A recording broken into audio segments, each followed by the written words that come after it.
X contestants வந்து கண்டஸ்டன்ஸ்க்கு வாக்கு கேக்குறாங்க. வாக்கு கேட்கலாம் அப்படின்னா இவனுங்களாம் வாக்குல வந்தாலே ஒரு மாதிரி இருக்கும். வாக்கு வர கேட்கணுமா? 33 நாளா நீ போயிருக்கூடாது, 3 நாள்லயே போயிருக்கணும். 33 நாள் அந்த வச்சதுதான் தப்பு அப்படின்ற தாட்டுக்கு மக்கள் வர்ற அளவுக்கு ஆயிடுச்சு. ஏன்டா உங்களுக்கு கடைசி வாரத்துல இவ்வளவு வன்மம் அப்படின்னு நீங்க கேட்டீங்கன்னா, சாண்ட்ரா மீது வன்மம் இருந்துச்சு. ஆனா அதை விட அதிகமா எங்களுக்கு பார்வதி கமருதீன் மேல இருந்துச்சு. 18 லட்சம் ரூபாய் வினோத் கையில போயிடுச்சுன்ற வைத்தறிச்சல் அழுத தண்ணிப்பழம். அவன் என்னத்தை பூசுறான் தெரியுமா? அவன் மேல உள்ள கரையை நம்ம மேல பூசுறான். ப்ரோவோக் டிவி நேயர்கள் அனைவருக்கும் உங்கள் தனுஷின் அன்பான பணிவான வணக்கம். Welcome to our show Bigg Boss. This is Joe Michael powered by Aachi hotel sambar. வணக்கம் தமிழக மக்களே. ப்ரோவோக் டிவில பிக் பாஸ் ஜோ மைக்கேல்ல நான் உங்க Joe Michael Bigg Boss reviewer பேசுறேன். இன்னைக்கு நாம என்ன பேச போறோம் அப்படின்னீங்கன்னா நடிப்பு அரக்கன். இந்த இப்புக்கு ஒரு அழுத்துவார் பாடுங்க. நடிப்பு அரக்கன்னு எப்பா துப்புறதுக்கு தெரிஞ்சிருவாது. 98th day of Bigg Boss Tamil season 9ல காலடி எடுத்து முடிச்சிட்டோம். 98 நாள். Oh my God. Over the day. Sunday episode எப்படி போச்சு? சண்டே எபிசோட் எந்த சண்டையும் இல்லாம போயிடுச்சு. மண்டே எபிசோட் யாரு மண்டை உடைய போகுதுன்னே தெரியாம போகும் அப்படின்ற மாதிரிதான் இருக்கு. ஆக மொத்தத்துல எனக்கு இன்னைக்கு போதி தர்மர் வேஷத்தை வச்சு என்ன ஜோதி தர்மர் ஆக்கின காரணத்தினால நாம பல விஷயங்கள் இன்னைக்கு நாம பேச போறோம். சூப்பர். எஸ். இன்னைக்கு என்ன நடந்துச்சு அப்படின்னு என்ன கேட்டீங்கன்னா, விஜய் சேதுபதி அவர்களுக்கு கண்ணாடி கொடுத்து உதவின ஆட்கள், கண்ணாடி கொடுக்கிறவருக்கே கண்ணாடி கொடுக்கிற நிலைமை வந்துருச்சு அப்படின்ற ஒரு துக்கம் நெஞ்சு அடைச்சாலும் பரவாயில்ல அப்படின்னு சொல்லி கடந்து போயிட்டு, நெக்ஸ்ட் பாத்தீங்கன்னா இந்த கண்டஸ்டன்ஸ் எல்லாம் யார் யாருக்கு ஓட்டு கொடுக்கலாம்? எக்ஸ் கண்டஸ்டன்ஸ் வந்து கண்டஸ்டன்ஸ்க்கு வாக்கு கேக்குறாங்க.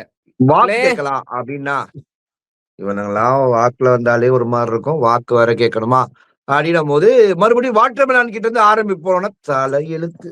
இந்த எபிசோட மறுபடியும் அந்த ஆளுகிட்ட இருந்தா நடிப்பு அரக்கன் டாக்டர் நான் சொன்னேன் உனக்கு அது வரல தனுஷ் வேணான்னு கேட்க மாட்டேன். சரி ஓகே. அந்த மாதிரி பண்ணி சபரிக்கு வாக்கு கேட்டார் அவரு.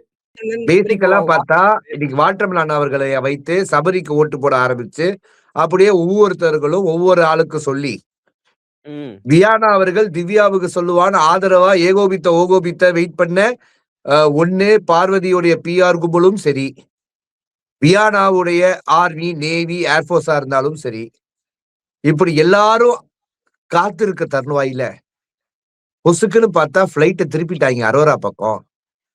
இன்னைக்கெல்லாம் பார்வதி ஃபேன்ஸ் வியானாவை அடிக்க ஆரம்பிச்சிட்டாங்க. நேத்து வரைக்கும் வியானாக்கு ஓஹோ அப்படின்னு சொன்னவங்க இன்னைக்கு அரோராவை சொன்னோன்னே வியானா பொய்யானா அப்படின்னு போடுறாங்க. ஏன் பார்வதி ஃபேன்ஸ் ஏன் வந்து வியானா அரோரா சொன்ன அடிச்சாங்க? அரோரா தானே. அவங்க வியானா வீட்டுக்குள்ள போகும்போது அவங்களுக்கு ஒரு அசைன்மெண்ட் கொடுத்து அனுப்பிச்ச மாதிரி, போங்க நீங்க போய் சாண்ட்ரா விக்கல்ஸ் விக்ரம் அடிங்க அப்படின்ற ஒரு அசைன்மெண்டோட வந்தாங்கல்ல வீட்டுக்குள்ள. அந்த அசைன்மெண்ட்ல வந்து அந்த வேலைகளை பண்ணி இன்னைக்கு பல பொக்கைகள் வாங்கினாங்க. வீட்டுக்குள்ள ரீஎன்ட்ரிக்கு எதுக்குடா வந்தோம் அப்படின்னு 2 பேர் இருக்காங்கன்னா அது ஒண்ணு வியானா, இன்னொன்னு வந்து பிரவீன் ராஜ். வந்து கடைசி நேரத்துல ஹேட் வாங்கிட்டு மறுபடியும் போறாங்கண்ணே. அதுதான் இந்த 2 பேர் தான் அடி வாங்கினாங்க. இந்த 3வது ஒருத்தங்க அடி வாங்கினாங்க. ரம்யாஜோ. அவன் பேர் ரம்யாஜோ. அவன் லைட்டா அப்படி வந்துட்டு போயிட்டாங்க. அவ்வளவுதான். சரியா? இவங்க 3 பேர் தான் மோஸ்ட்லி. இதுல அப்சராவும் லைட்டா அடி வாங்கினாங்க. அப்சராவையும் வந்து எப்படி நீங்க அது சொல்லலாம், டிஸ்கஸ்டிங்கா இருக்குன்னு எப்படி சொல்லலாம் அப்படின்னு கூப்பிட்டு வச்சு அப்சராவையும் அடி வாங்கினாங்க. வேற யாருன்னு இருந்தாங்க? ஆனா டிஸ்கஸ்டிங் அப்சரா சொன்னது நம்மளுக்கு கேட்கல. வியானா சொன்னதுதான் நம்மளுக்கு. இல்ல அவங்க சொல்லிருக்கலாம்ல. மேபி நான் அப்படி யூஸ் பண்ணல, அவங்க அப்படியே சொல்லிருக்கலாமே. யூஸ் பண்ணிருக்காங்க. அது நம்மளுக்கு காட்டல. குறும்படத்துலயும் காட்டல, உருவா படத்துலயும் இல்ல, பொரோட்டாலையும் இல்ல. அப்புறம் நாங்க என்னத்த பண்றது? சரி, அவங்க இல்ல. நம்ம கண்டென்ட்குள்ள போவோம். இப்ப கண்டென்ட்குள்ள பாத்தீங்கன்னா இந்த விஷயங்கள் நடந்துச்சு. அதுக்கப்புறம் தேவையில்லாத ஒரு குறும்படம் போட்டாங்க அப்படின்னு சோசியல் மீடியாவே ஓகோபித்த தனுஷுடைய தட் ஃபேஸ் மாதிரி இருந்துச்சு. ஏன்னா இல்ல இப்போ நடுவுல ரியாக்ஷன் கொடுத்தல அந்த ரியாக்ஷன் சொன்னேன். ஏதோ குறும்படம் வைக்கணுமே, ஏதாவது ஒரு கண்டென்ட் சுவாரஸ்யமா ப்ரோமோ கொண்டு போடணுமே அப்படின்றதுக்காகவே பண்ண மாதிரி இருந்துச்சு. இது தெரியல. இது அவங்க பேசுற ஜட்ஜ் பண்றது எல்லாமே கோபாலகிருஷ்ணன் என்ன சொல்றாருன்னா, பலூன் அக்கா பிஆர் சேனல் ப்ரோவோக் அப்படின்னு சொல்றாரு. ஆமாங்க, சந்தோஷங்க, நன்றிங்க, வணக்கங்க. சரியா, உங்க வீட்டுல உன் அக்காவே கிடையாதுல்ல. நெக்ஸ்ட் நான் என்ன சொல்ல வரேன், இந்த இது நடக்குதா இன்னைக்கு வந்து பிரிச்சு வச்சு விஜய் சேதுபதி அவர்கள் என்ன சொல்றாரு அப்படின்னா, வியானா அவர்களை எழுப்பி வச்சு என்னது இது குறும்படம், ஏன் இப்படி பண்றீங்க, கானா வினோத் அவராவே எடுத்துட்டு போயிட்டாரு, நீங்க ஏன் அரோரா மேல இப்படி ஒரு பழிய போட்டீங்க, விக்கல் சிக்கரம் மேல ஏன் உங்களுக்கு இவ்வளவு வன்மம், இந்த வீட்டுக்குள்ள செலிபிரேஷன் அவளுக்கு தானே வந்தீங்க அப்படின்றதெல்லாம் சொல்லாம கிட்டத்தட்ட சொல்லிட்டார். அதே பக்கத்துல இந்த பக்கம் வந்த பிரவீன்ராஜ் ஏதோ ஃப்ரீ ஸ்பேஸ்னு ஒரு வார்த்தையை விட்டுருக்காரு. ஃப்ரீ ஃபயர் மட்டும் தெரிந்தது உலகத்துல, ஃப்ரீ ஸ்பேஸ்க்கான அர்த்தம் தெரிய வேண்டிய கட்டாயத்துக்கு மக்கள் தள்ளப்பட்டிருக்காங்க. நான் பாத்துட்டேன் சபரி ஃப்ரீ ஸ்பேஸ். திவ்யா அப்படின்னா என்னங்கயா, என்னங்க சொல்ல வரீங்க திவ்யா கேட்க. ஒரு ரிலாக்ஸ்டான ஃபேஸ் நான் பார்த்தேன். ஒரு ரிலாக்ஸ் ஆயிட்டு அப்படி ஒரு காம்படிட்டர் போன உடனே டிஃபெண்ட் பண்ற அப்படி. சார் அதுல என்ன சார் தப்பு, தம்பி டோன் இருக்கு ஷோல்டர் இருக்கு, என்கிட்ட அப்படி பேசாத அப்படின்னு. ஆனா ஆக்சுவலா பாத்தீங்கன்னா பிரவீன்ராஜ் வந்து நம்ம ஈஸியா பிரிச்சிடலாம். 33 நாள்ல போன பிரவீன்ராஜ் 97 நாளுக்கு வந்து அதுக்கப்புறம் வந்த பிரவீன்ராஜ் அப்படின்னு நம்ம பிரிச்சா, பிரவீன்ராஜுக்கு கொஞ்சம் கொழுப்பு ஏறி போயிருக்கு அப்படின்னு மக்கள் வந்து ஓவரா அந்த வெளியில மக்கள் காட்டின அந்த சப்போர்ட் இருக்குல்ல. நீங்க ஏன் போனீங்க, நீங்க ஏன் வந்தீங்க பிரவீன்ராஜ், நீங்க வெளியில வர வேண்டிய ஆளே இல்ல Praveenraj, we are suffering love on you Praveenraj அப்படின்னு மக்கள் சொன்னாங்களா. அதெல்லாம் இப்ப நீ கண்ணால பார்த்தே கண்டுபிடிப்ப. என்ன ஆக்ஷன் பண்ற, 33 நாளா நீ போயிருக்கூடாது, 3 நாள்லயே போயிருக்கணும், 33 நாள் அந்த வச்சதுதான் தப்பு அப்படின்ற தாட்டுக்கு மக்கள் வர்ற அளவுக்கு ஆயிடுச்சு. இப்ப மொத்த ஏட்டு பிரவீன்ராஜ் வச்சிருக்காரு. இப்ப வெளியில வந்தா பிரவீன்ராஜுக்கு தெரியும், ஐயோ நான் வீட்டுக்கு செலிபிரேஷன் ரவுண்டுக்கு போனது பட்டாசை உள்ள வெடிக்க, ஆனா எனக்கே வெடிச்சிருக்கேன், நானே பட்டாசு ஆயிருக்கேன் அப்படின்றது பிரவீன்ராஜுக்கு வெளில வந்து தெரிய வாய்ப்புகள் பிரகாசமா இருக்கு. இன்னொரு பக்கம் பாத்தீங்க அப்படின்னா நம்ம வியானா ஒரு அசைன்மெண்டோட வீட்டுக்கு போனா வியானாக்கு ஒரு பனிஷ்மெண்டோட அந்த வீடு வெளில அனுப்பிச்சிருமோ அப்படின்ற ஒரு ஓகோபித்த சந்தேகம் நம்மளுக்கு வருது. அதுக்கு மெயினான காரணமா என்ன அப்படின்னு பார்த்தா வேற யாரும் இல்ல, வியானாவே தான். ஏன்னா எதுக்கு சண்டை போடுறோம், எதுக்கு எங்க வத்தி போடுறோம், எங்க பத்த வைக்கிறோம், எங்க நாமளே பத்திக்கிறோம், இந்த எந்த இதுவும் கிளாரிட்டியும் இல்லாம வியானா வந்து நிறைய விஷயங்களை பேசுனதுதான் வியானாவுக்கு வந்து ஆப்பாவே மாறி இருக்கு. இன்னொரு பக்கம் ரம்யா ஜோ, இந்த குழு படத்துல அடி வாங்கின ரம்யா ஜோ ஏன் அப்படின்னா, நான் அந்த இடத்துல இல்லங்க, பின்னாடிதான் நின்ன, நான் திரும்பிக்கிட்டு இருந்தேன், திரும்பதுக்குள்ள எடுத்துட்டாரு, நான் பாக்கல. அப்ப இந்த இடத்துல இல்லன்னா அதுவே போய் ஆக மொத்தத்துல எல்லாரும் அந்த குறும்படத்தை போட்ட உடனே வியானா முகம் செவனாண்டி, இப்ப நான் நத்த பண்றது வைப்போம் அப்படின்னு கியூட்டா வச்சிட்டாங்க. இந்த மாதிரி விஷயங்கள் எல்லாமே வந்து இன்னைக்கு நம்மளால பார்க்கப்பட்டுச்சு. அதெல்லாம் விட இன்னைக்கு மக்கள் எதிர்பார்த்த, அதாவது கடந்த 30 நாளா மக்கள் எதிர்பார்த்த ஒரு விஷயம் நடந்துச்சு. சாண்ட்ரா அவர்கள் இந்த வீட்டை விட்டு வெளியில போன தருணம். சாண்ட்ரா மீது ஏன்டா உங்களுக்கு கடைசி வாரத்துல இவ்வளவு வன்மம் அப்படின்னு நீங்க கேட்டீங்கன்னா, சாண்ட்ரா மீது வன்மம் இருந்துச்சு, ஆனா அதை விட அதிகமா எங்களுக்கு பார்வதி கமருதீன் மேல இருந்துச்சு. பார்வதி கமருதீன் போனதுக்கு அப்புறம் சாண்ட்ரா பக்கம் வண்டியை நாங்க திருப்ப யோசிச்சுட்டு இருக்கும் போதே பார்வதி கும்பலே காசை கொடுத்து இதை திருப்பிடுச்சு. கொடுத்த காசுக்கு மேல கூவாதீங்களா கொய்யாளிங்களான்ற அளவுக்கு சாண்ட்ரா மேல ஒரு வன்மத்தை திருப்பி அவனுங்க ரெட் கார்டை நியாயப்படுத்த ட்ரை பண்ணி, அதுக்கெல்லாம் நாங்க சாண்ட்ரா மேல கோச்சுக்கல. சாண்ட்ரா நிறைய வார்த்தைகளை விட்டாங்கல்ல வீட்டுக்குள்ள, சுபிக்ஷாவை வந்து ஸ்கூபி டிவாமிங், அதுக்கப்புறம் விக்கல் சிக்ரமை பற்றி பின்னாடி பேசிய பொழுது தருணம், அதுக்கப்புறம் சபரியை பற்றி பின்னாடி பேசிய தருணம், இந்த மாதிரி பல தருணத்தை பண்ணியிருக்காங்க. ஆனா இதெல்லாம் பண்ணியிருந்தாலும் சாண்ட்ரா அவர்களை இன்னைக்கு வந்து எவிக்டட் அப்படின்னு வெளில கையை தூக்கணும்னு சாண்ட்ரா அவரோட முகத்துல ஒரு சொட்டு தண்ணி இல்ல. சந்தோஷம் இதெல்லாமே கூட ஓகே. சாண்ட்ரா அவர்கள் இப்ப அழுதா கூட டிராமான்னு வச்சுங்க ஒரு பக்கம். சாண்ட்ரா அவர்கள் சந்தோஷமா கிளம்பும் போது சாண்ட்ரா பின்னாடி ஒரு தண்ணி பழம் போச்சு. இந்த தண்ணி பழம் வெளியில என்ன பேசுச்சு, வீட்டுக்குள்ள என்ன பேசுச்சுன்னு பாத்தீங்கன்னா, தண்ணி பழம் எப்படிப்பட்ட ஒரு கேவலமான அழுகி போன தண்ணி பழம் தெரியும். இந்த தண்ணி பழம் என்ன பண்ணுச்சு அப்படின்னா, தண்ணி பழம் தானே சொன்னேன்? தண்ணி பழம் தான். நீங்க சொன்னது வாட்டர்மெலன் தானே? இந்த தாக்கு பதிலா வேற வார்த்தையை போட்ட மாதிரி எனக்கே டவுட் வந்துருச்சு. சரி, இந்த தண்ணி பழம் என்ன சொல்லுச்சு அப்படின்னு பார்த்தா, அது என்ன சொல்லுது அப்படின்னா, அக்கா நான் உங்களை கண்ணை காட்டினேன்க்கா, நீங்க அதை எடுத்துருக்கலாம்க்கா. ஆமா, இவங்க பாகிஸ்தான் பார்டர்லயும் இவர் சைனா பார்டர்லயும் இருக்காரு, கண்ணை கட்டுறாரு இவரு. அதே வீட்டுக்குள்ளதானே இருந்த எல்லாம் வெளியில நடந்தெல்லாம் பேச அவருக்கு. என்ன பேசின, வீட்டுக்குள்ள வர்றதுக்கு 2 நாள் மணி என்ன பேசின மைக் எடுத்துக்கிட்டு, சாண்ட்ரா மாதிரி ஒரு நடிகை சாண்ட்ராக்கா இருக்காங்களே, அப்படிதான் சாண்ட்ராக்கெல்லாம் அங்க இருக்கிற வேஸ்ட் அப்படின்ற. உள்ள என்ன சொல்ற, வெல் பிளே அக்கா சூப்பரா ஆடினீங்கக்கா அப்படின்ற. ஏலே மனசாட்சியே இல்ல உனக்கு.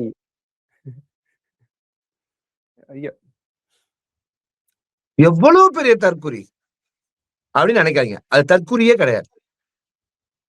இந்த ஆளுதான் இருக்கிறதுலே பெரிய டிராமா. வினோத் அவர்களை கிரிமினல்ன்றான் வெளியில, வீட்டுக்குள்ள போனோடனே வினோத் அவர்களுக்கு ஓட்டு போடாதீங்கன்றான். அதே ஃப்ளோல வினோத் அவர்கள் பொட்டி எடுத்தோன்னு அழுகுறான். நீங்க எல்லாரும் நினைச்சிட்டு இருந்தீங்க வினோத் அவர்கள் பொட்டி எடுத்தாங்க, 18 லட்சம் ரூபாய் வினோத் கையில போயிடுச்சுன்ற வைத்தறிச்சல் அழுதார் தண்ணி பழம். ஏன்னா அதெல்லாம் வாழ்க்கையில நான் பார்த்திருக்க மாட்டான். ஓகேவா, இது ஒரு பக்கம். இன்னொரு பக்கத்துல இன்னைக்கு கிளாரிட்டி, இந்த குறும்படத்துல கிளாரிட்டி பண்ணும்போது இன்னொரு விஷயத்த, அரோரா அவர்கள் இந்த மாதிரி காசு எடுத்துட்டு போயிட்டாங்க, அதனாலதான் சார் சிரிச்சேன், நான் எடுத்துட்டு போலான்னு இருந்தேன், இவர் அல்வா குத்து எடுத்துட்டு போயிட்டாரு சார், எனக்கு அந்த ஏமாந்த மொமெண்ட்ல நான் சிரிச்சேன், வேற ஒன்னும் கிடையாது, ஒரு நாள் ஃபுல்லா தூக்கம் வரல அப்படின்றது அவங்க புலமொழியா அவங்க புலம்பிட்டாங்க. அதையும் நம்மளுக்கு இன்னைக்கு காட்டப்பட்டுச்சு. அப்ப victim is not Vinod, victim is Aurora அப்படின்ட்டு இன்னைக்கு விஜய் சேதுபதி அவர்கள் நம்மளுக்கு சொல்லிட்டாங்க. எஸ், எனக்கு என்ன, இந்த எக்ஸ் கண்டஸ்டன்ஸ் எல்லாம் உள்ள வந்தாங்கல்ல, வரப்போ பிக் பாஸ் தான் டாஸ்க் கொடுக்குறாரு, இங்க இருக்கவங்க எல்லாம் ஒர்த்தே இல்லை, நான் தான் ஒர்த்தா இருந்திருக்கணும் அப்படின்னு யாரும் நினைக்கிறீங்கன்னு சொல்லுங்கன்றாங்க. இவங்களே அந்த ஒரு வன்மத்தை தூண்டுற மாதிரி டாஸ்க கொடுத்துட்டு இவங்களே எல்லாத்தையும் பிளே பண்ணிட்டு, விஜய் சேதுபதியும் வீக்கெண்ட் ஆரம்பிச்ச உடனே இவங்க இப்படி பேசுறவங்க எக்ஸ் கண்டஸ்டன்ஸ் எல்லாம் முன்னையே பேசியிருந்தா இருந்திருப்பாரு அப்படின்னு அவரே சொல்றாரு. இவங்களே ஒண்ணு சொல்லிட்டு இவங்களே சொல்லிட்டு பார்த்தா அந்த வீட்டுல டிராமா பண்ணாத ஆளே கிடையாது. அத்தனை பேருமே டிராமா ஆர்டிஸ்ட் தான். இந்த தண்ணி பழம் என்ன பண்ணுது அப்படின்னா, இந்த மாதிரி வேலைகளை பண்ணிட்டு பின்னாடியே போயிடுச்சு. அதுக்கப்புறம் அவங்க ஒரு ஆளா போய் ஒரு ஆளுகிட்ட பாய் சொன்னா, கடைசி ஹெல்த்தி கிளாஸர் பக்கத்துல ஒரு ஃப்ரேமை கொடுத்து திவ்யா கையில கொடுக்க சொல்லி, திவ்யா அதை கொடுத்து ஒரு ஹக்குக்கு போக, ஹக்கை கேன்சல் செய்த சாண்ட்ரா. இதுல பிக் பாஸ் தான் சொல்லுவாங்க, இது சரியா தவறாத தோஸ். ஒருத்தங்க உனக்கு ஒரு ஹக்கு கொடுக்க வரும்போது அவர்களை கேவலப்படுத்துறது நியாயமான விஷயமா, இல்ல எனக்கு உன் கூட கான்டாக்ட்லயே வேணாம் அப்படின்னு சொல்லிட்டு அவங்கள போய் ஹக் பண்ண போறது கேவலமான விஷயமா அப்படின்ற 2 கேள்வியும் சோசியல் மீடியால வருது. இதுல நீ யாரு பக்கம் நம்ம எடுத்துக்க முடியும்னு நினைக்கிற தனுஷ்? யாரும் எடுத்துக்க முடியாது. சாண்ட்ராக்கு அவங்க பெர்ஸ்பெக்டிவ் யோசிச்சா, நான் போன்ல கூட வெளில போய் அந்த கான்டாக்ட் கூட பண்ண மாட்டேன், அந்த அளவுக்கு ஒரு மாதிரி ஹார்ஷா திவ்யா பேசினாங்க.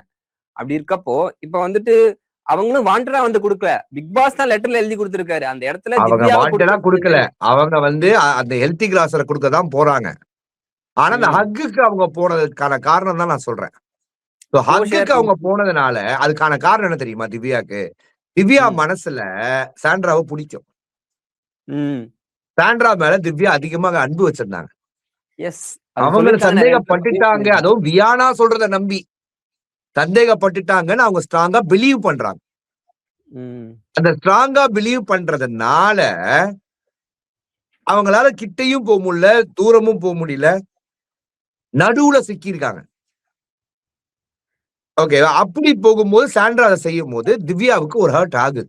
அண்ட் எல்லாரும் முன்னாடி ஒரு அசிங்கமும் நடந்த மாதிரி அவங்க ஃபீல் பண்றாங்க. அண்ட் சாண்ட்ரா அவர்கள் டெலிபரேட்டா தான் பண்ணிருக்காங்க. ஏன்னா சாண்ட்ரா அவர்களை அவங்க பாயிண்ட் ஆஃப் வியூல பார்த்தா திவ்யா அவர்கள் ஏன் அதை சொல்றாங்கன்றத ஃபேக் அலிகேஷன் வச்சாங்கன்றாங்க. ஆனா என்ன ஃபேக் அலிகேஷன்ன்றத திவ்யா எலாபரேட்டா சொல்லல. சோ இது வரைக்கும் சாண்ட்ராவுடைய மைண்ட் தாட் என்ன சொல்லணும்னா, அப்ப வெளியில இருந்து வந்தவங்க ஏதோ ஒண்ணு சொன்னதை அது நம்பி என்ன நீ இப்படி பண்ணிட்ட, சபையில அட்ரஸ் பண்ணிட்டேன் பரவாயில்ல. இல்லண்ணே சாண்ட்ராக்கு வந்து முன்ன இருந்தே தானே திவ்யா மேல கோவமா இருந்திருக்காங்க. அதுதான் எதுவுமே சொல்றேன். பேசாம அவங்களுக்கு முன்ன இருந்தே கோவம். அதாவது பிரஜன் வெளில போனதுல இருந்து இந்த பிரச்சனை ஆரம்பிச்சிருச்சு.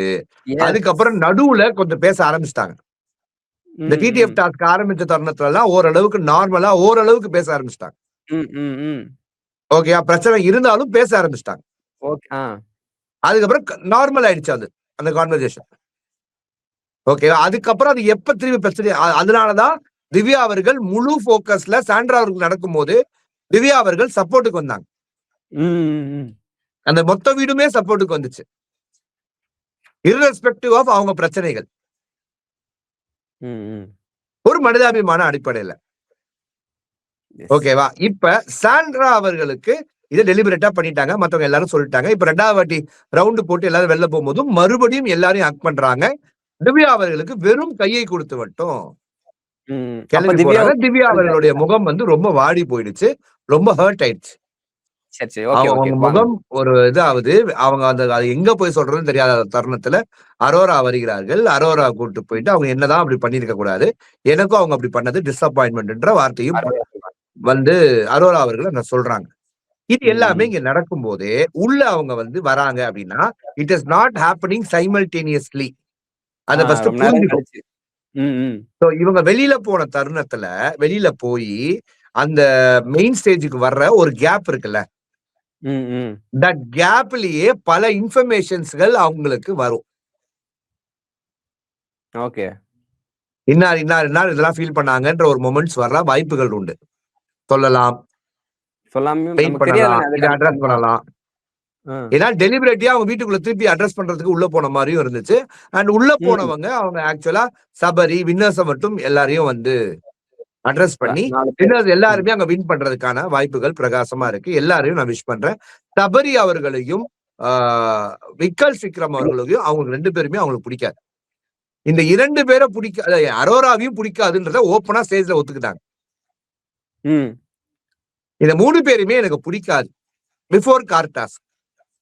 வித் அவங்க என்ன சொல்ல வராங்கன்னா பிஃபோர் கார்டாஸ்க் இந்த 3 பேரை பற்றி நான் பல்வேறு இடத்துல பல அசம்ஷனை வைத்துக்கொண்டு பல்வேறு இடத்துல அவங்கள பத்தி தவறான கருத்துக்களை நான் வச்சிருக்கேன். அவங்க இப்படிதான் நினைச்சிருக்கேன். ஆனா அந்த ஒரு விஷயம் என்னோட டோட்டல் பெர்ஸ்பெக்டிவா மாத்திடுச்சு. நான் இப்ப அவங்கள புரிஞ்சுக்கிட்டேன் அப்படின்றதான் அவங்க சொன்ன அந்த அந்த கண்டென்ட்டே. அதான் அவங்க சபரிட்ட கூட சொல்லியிருப்பாங்க, நான் நீ நல்லவனா கெட்டவனான்லாம் கேட்டிருக்கேன், உன் ஆக்ஷன்ஸ்ல நீ அதை ப்ரூவ் பண்ணி காட்டிட்ட, என் வாழ்நாள்ல உன்னை மறக்க மாட்டேன், ஒரு அண்ணனா எனக்கு அந்த டவுட் இருந்துகிட்டே இருந்துச்சுன்னு சொன்னாங்க. நான் கேட்டிருக்கேன்றதை விட எனக்கு அந்த டவுட் இருந்துகிட்டே இருந்துச்சு. அவர்கிட்டயே கேட்டிருக்கேன்னு நான் உன்கிட்டயே அதை கேட்டிருக்கேன் இருக்காங்க. அவங்களுக்கு டவுட் இருந்துச்சு. சரியா? விக்ரம் கிட்ட நான் உனக்கு லவ் யூ சொல்வேனான்லாம் நினைச்சு கூட பார்த்தது இல்ல. ஆனா நீங்க என்ன பாத்துக்கிட்டது அந்த கார் டாஸ்க் தானே ஒரு பிக் பாஸ் 9லயே மாத்த. அது வந்து சாண்ட்ராவுடைய ஹை ஓபனரா இருந்திருக்குன்னு நான் நினைக்கிறேன் தனுஷ். இல்ல ஆல்ரெடி பிரஜனோட இன்டர்வியூல சொல்லியிருப்பேன். சாண்ட்ரா அவர்கள் யாரை பற்றி கேவலமாக அவதூறாக நிறைய பேசினாங்களோ அவங்க தான் சாண்ட்ராக்காக நின்னது. அது சாண்ட்ரா அவர்களை புரிய வச்சிருக்கும், உணர்த்தி இருக்கும், திருந்துறதுக்கான வாய்ப்பா அமைஞ்சிருக்கும். சோ ஒன்ஸ் அவங்க திருந்தனதுக்கு அப்புறம் நீ திருந்தவே இல்ல, இதுவும் டிராமான்னு சொல்றதும் இல்ல, அதுக்கு முன்னாடி போய் இது நீ அப்ப இப்படி பண்ண இப்ப இப்படி பண்ணன்றது சொல்றதும் உச்சிதமணி இல்லைன்னு நினைக்கிறேன். இப்படி நம்ம குத்திக்கினே இருந்தோம்னா அவன் ஏன் திருந்தணும் அப்படின்ற கேள்வி வருதுல்ல. கரெக்டா இல்லையா? இவங்க எப்படிப்பட்ட ஆட்கள் அப்படின்னா மன்னிப்பு கேட்டா உடனே மன்னிச்சிடணும் அப்படின்னு சொல்லுவாங்க. ஏன்னா கேட்கிறவன அவனுக்கு பிடிச்ச ஆளா இருக்கணும், அதனால மன்னிச்சிடணும். இதே பிடிக்காத ஆளா இருந்தா அதனால எல்லா தப்பையும் பண்ணிட்டு சாரி கேட்டா போதுமான்னு ஒரே ஆள் தான் 2ஆ பேசுவாங்க. அவனுக்கு தேவைப்படுற மாதிரி அவனுங்க படிப்பாங்க.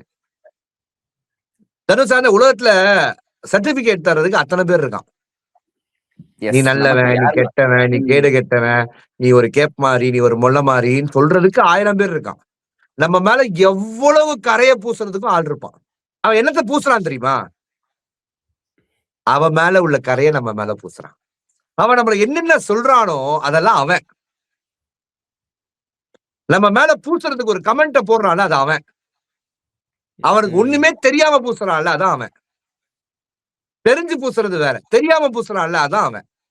அப்ப அதெல்லாம் ஒரு யூகத்தின் அடிப்படையிலயும் ஒரு அக்விசேஷனா வச்சுட்டு அவன் போயிருவான். ஆனா இந்த உலகம் என்ன நம்மளுக்கு கத்துக் கொடுக்குது அப்படின்னா, எவனுடைய சர்டிபிகேஷனும் நம்மளுக்கு தேவையில்லை.